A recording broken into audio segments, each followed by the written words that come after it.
And welcome back, everyone. Welcome back. I do apologize for the extended break, but we've returned. We've returned here with the upper bracket finals. We were, of course, just waiting for Nina versus Alsop to conclude. They did wrap up off stream. Went all the way to the ace match. Was a ZvZ between the two, and now we are following the winner into INexorable. And here we go. We have the upper bracket finals. And spawning in the top right. In the right-hand corner of Tokamak, we have the yellow Terran player. We have the Brazilian Terran representing Eximius Gaming. It is INexorable. And spawning in the bottom left-hand corner, we have his opponent. We have the orange Zerg player. It is Nina. I'll get the names going. Un momento. Here we go. And if you're in the chat, predictions are now open. Place your bets on who you believe will claim the series. Best of luck in the chat as are the predictions open? Hold on. I'll fix them up. How long have they been for?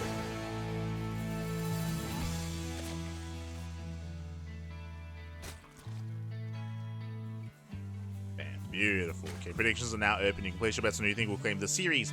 Now, coming into this, we did assume that both Nina and INexorable will be the top two players of the tournament. How they compare to each other is hard to say. I mentioned earlier that Nina, she's around 5.2k MMR with her Zerg, and INexorable around 5.4 with his Terran, so I lean more towards INexorable, but we'll see, because at the end of the day, even though they have their own respective ratings in the MMR on the ladder, this is not a standard game. This is not a standard game mode. This is the Patches Patch Clash, featuring a mod with all these crazy changes to a lot of units out there. I will say that it does feel like there have been, I would say, maybe less changes to Zerg. Like, you could definitely, obviously there are still very impactful changes, like the change to the Infestor, like the upgrade to the Ultra, like some of the more subtle changes to the Viper. There's the Hive upgrade for the Roach as well, but I don't know if we're actually going to see much of that, is the thing. I don't know if we're going to see many of those changes, as we are typically going to be thriving in the mid game here more than anything. We'll see. We shall see. It does feel like a lot of the changes given to Zerg kind of impact the game as it goes longer, like a more longer game state more than anything. And again, there's more like subtle changes, like the cost of the hatchery, like the change to the queen, like the buff to the Baneling, which is really just a reversion of the nerf, increasing its HP. Regardless, here we go. Regardless, here we go. The Reaper does poke in, gets one drone kill already. A rough start for Nina. Ay. One drone goes down. Link speed is on the way. Nina pulls out the gas. So standard opener, hatch gas pull into a third base out of Nina. Everything looking normal. Meanwhile, from the side of INexorable, he does open up with a third TC in the main base. So 3 CC before starport. Standard opener as well. Everything so far is looking normal. So economic opener here out of INexorable. Likewise, standard opener out of Nina.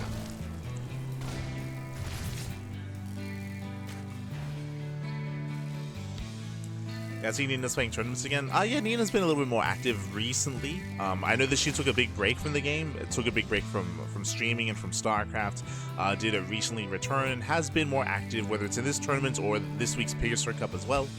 It's always cool to see.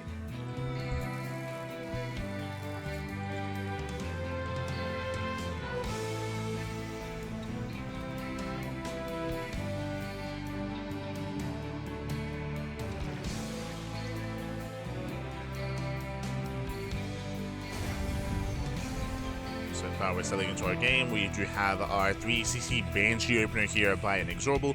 We'll see if he does decide to go into Cloak or into Banshee Speed. Remember, Banshee Speed is a little more accessible here. Hyperflight Rotors is cheaper, does take less time to research as well. So we can see it as an opener. It is a little bit more viable. Or we could just get no upgrade. True. Maybe Hellion gets another drone. Another drone goes down. Lings, they do hit the natural. No major damage so far. INexorable, he defends. INexorable, he does defend, does deflect.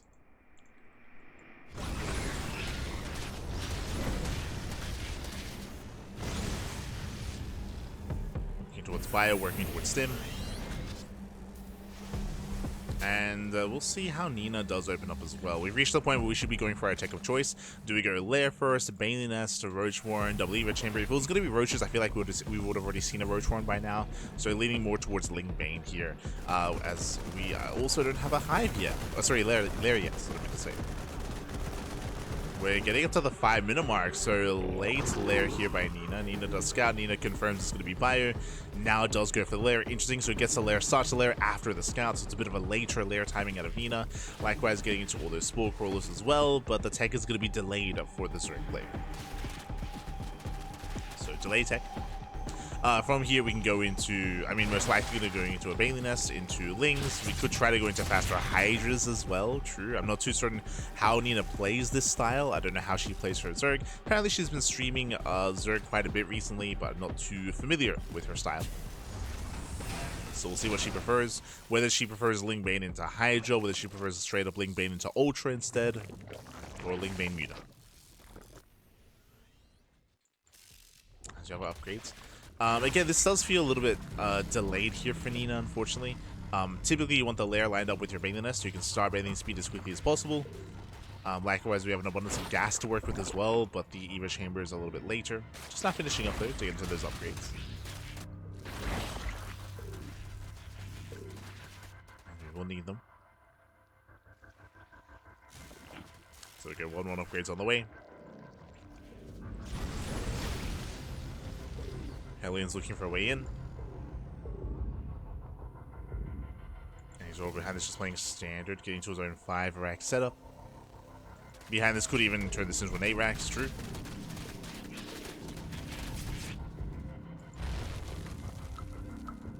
But we're expecting standard play out of INexorable. There's a scan, does confirm the Ling Bane. Bailing speed should be starting soon. We have the gas for it, no bailing speed yet. Right now collapsing on the Hellions, nice around. Every Hellion's going to go down. Yeah, late reaction there by INexorable. Meanwhile, bathing speed just now begins, but again, bathing speed is delayed.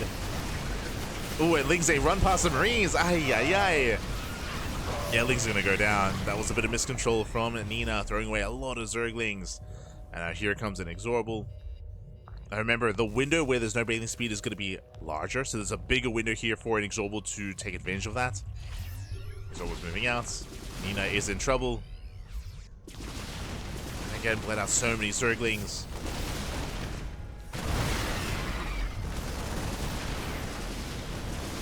This expansion is going to go down. There's no saving this. Tree falls.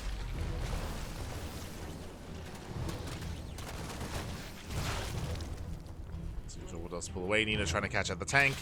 Where's the medevac? Late reaction. Tank goes down. Nice catch. Late reaction there from INexorable.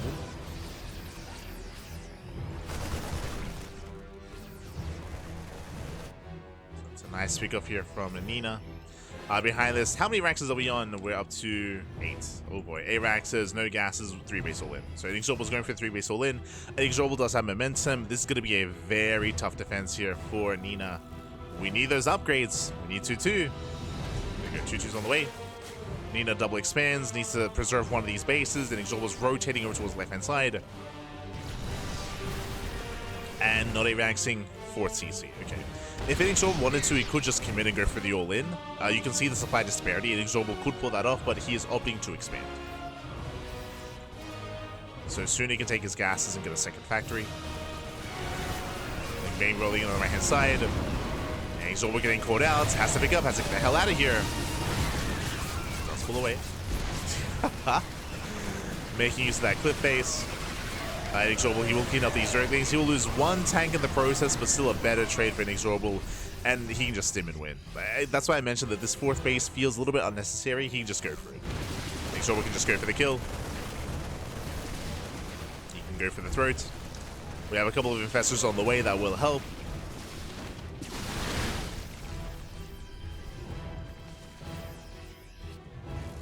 Is building up that Ling Bane at the natural. The longer this goes on, like, Nina has a higher chance to try to recover with those infestors. Like, there's potential with the infestors, but INexorable should be able to aim it. Like, we can stim, we can win that.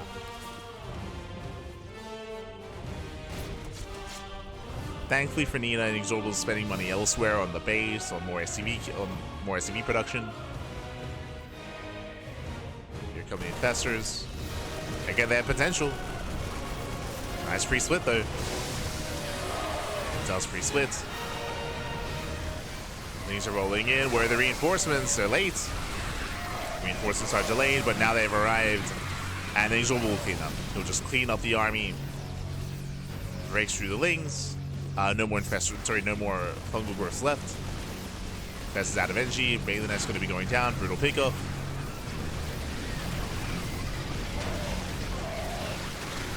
And with that, Nina will lose his position. The army's a little bit overstimmed, but there's just nothing left. There's no Lings, there's no Bailings. GG gets called, and INexorable will take game number 1. GG. INexorable does take a lead in the series. Again, it was just a really rough start for Nina. Nina was unable to preserve the 4th base. Winding it back a little bit here, I mean, I don't think the patch really did address Araxes. I just realized. The Bailing having more HP does help bring the Bailing back to what it once was, so it makes Sling Bane more viable, but the strength of the Arax I think is still the same from base game to the patch. Let me just double check that. Yeah, there weren't any changes to like the bio, there weren't any changes to this build specifically, so the strength is still there. Strength is still there, and with that, INexorable does overwhelm, does break through, does take a lead. Let's take a lead. Now we're getting into game number 2. And we'll see if Nina can recover. We'll see. Oh god, as we are loading into torches. Okay, you have my attention. Game 2 is going to be on torches. Torches is one of the more unorthodox maps in the map pool. Much more unorthodox. Let's go.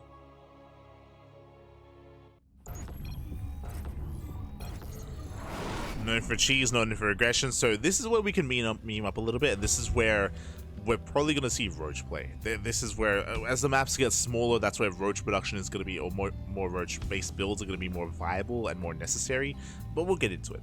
As spawning in the bottom right-hand corner of torches, we have the yellow Terran player. Of the yellow Terran representing Eximius Gaming from land of Brazil, leading the series 1-0, it is INexorable.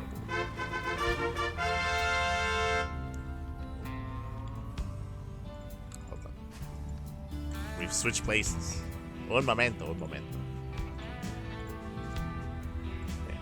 And spawning in the top right-hand corner, we have his opponents. We have the American Zerg player. We have the orange Zerg. It is Nina. We go. So calming down as we are settling in. Okay, we're going to be getting into game number 2. And again, welcome to Torches. Torches is one of the more unorthodox and aggressive maps in the map pool. There we go. Nina's going to be mining through those gold patches early on. We're getting access to the center of the map. And from here, Nina can try to go for the gold or try to go for an all-in and mine through those patches early on.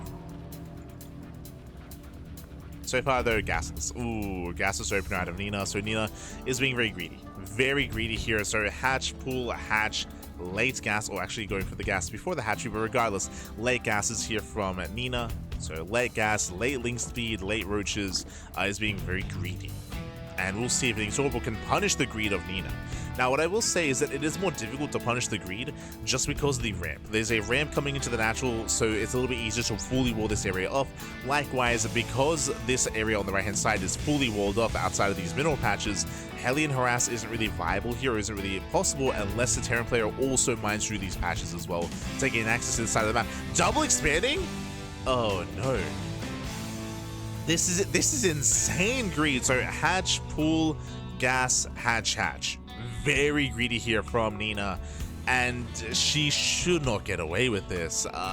We'll see if INexorable can piece it all together. Dips into the main base. Confirms the opener for the most part, but has yet to really confirm.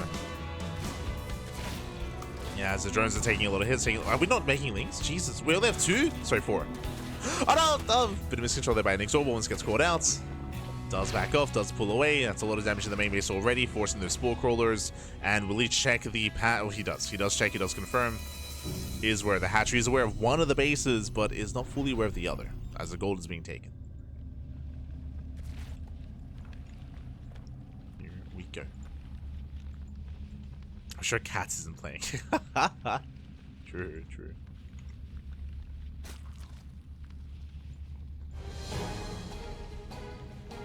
Patches in the Patches tournament. Yes, yes, exactly, exactly.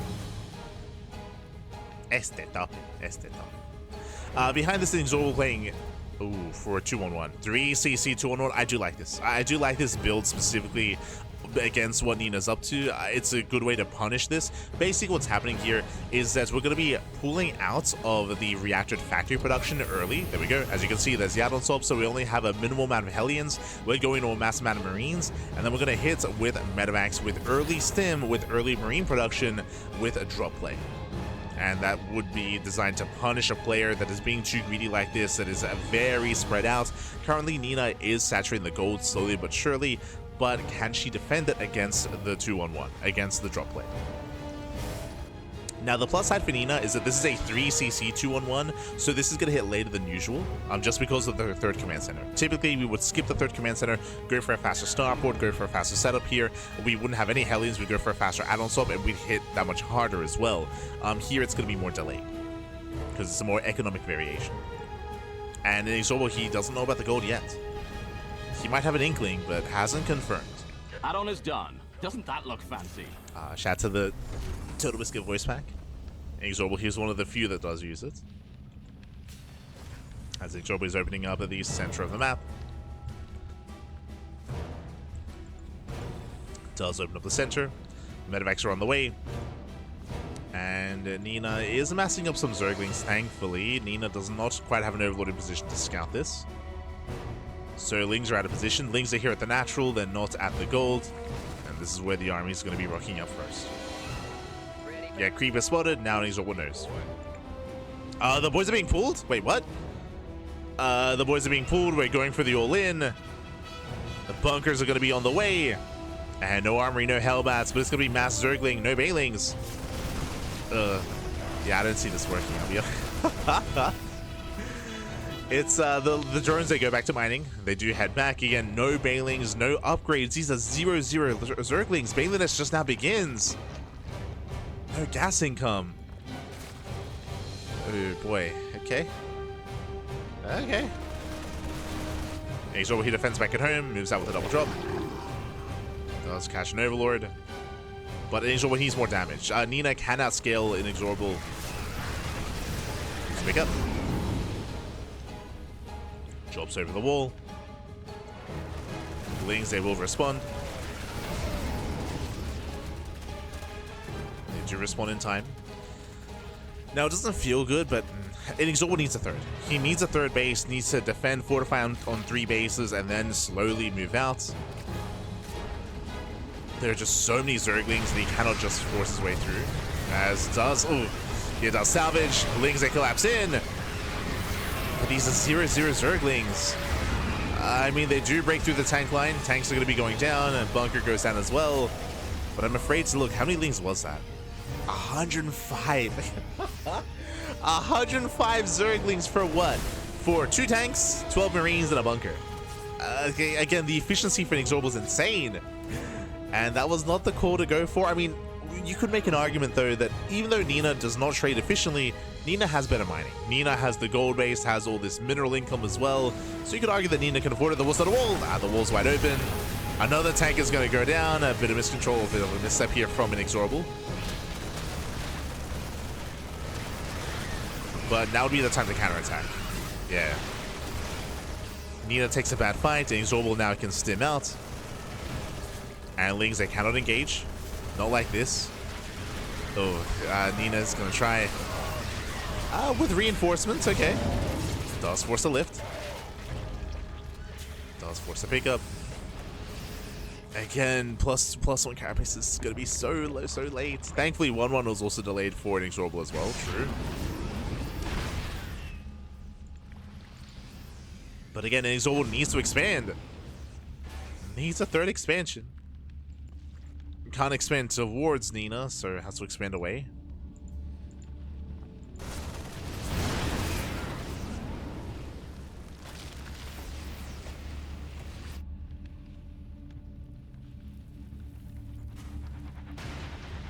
is attempting to go for drop play.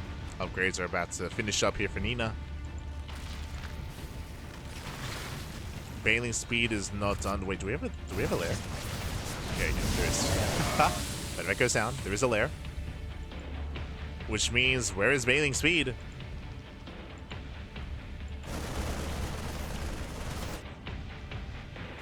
Okay, so it's denied.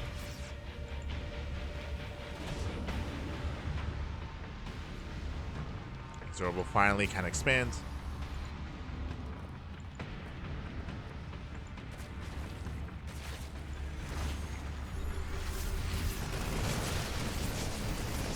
See, INexorable trying to bait the army within liberation range.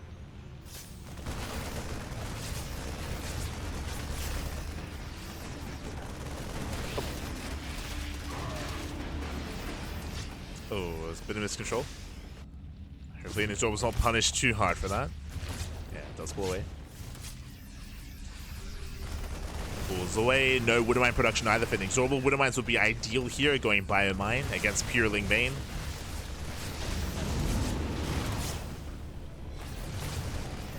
But again, no factory production.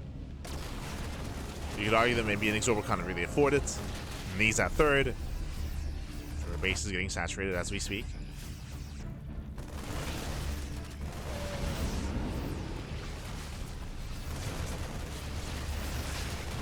Liberator's repositioning. Now it's time to dive.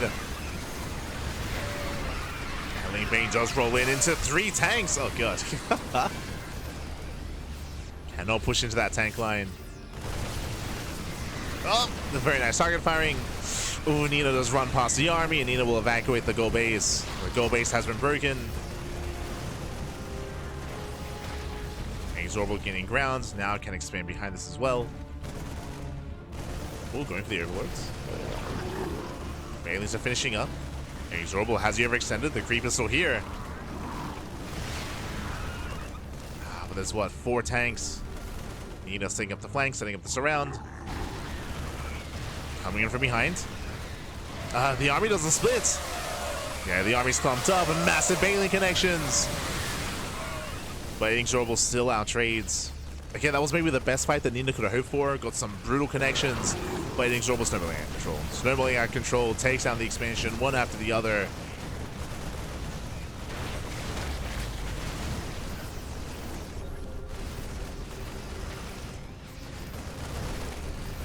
Does break through, takes down the bases, and INexorable should not be stopped here. There are some Banelings, there's 8 Banelings, and even if they all connect, INexorable should be able to overwhelm.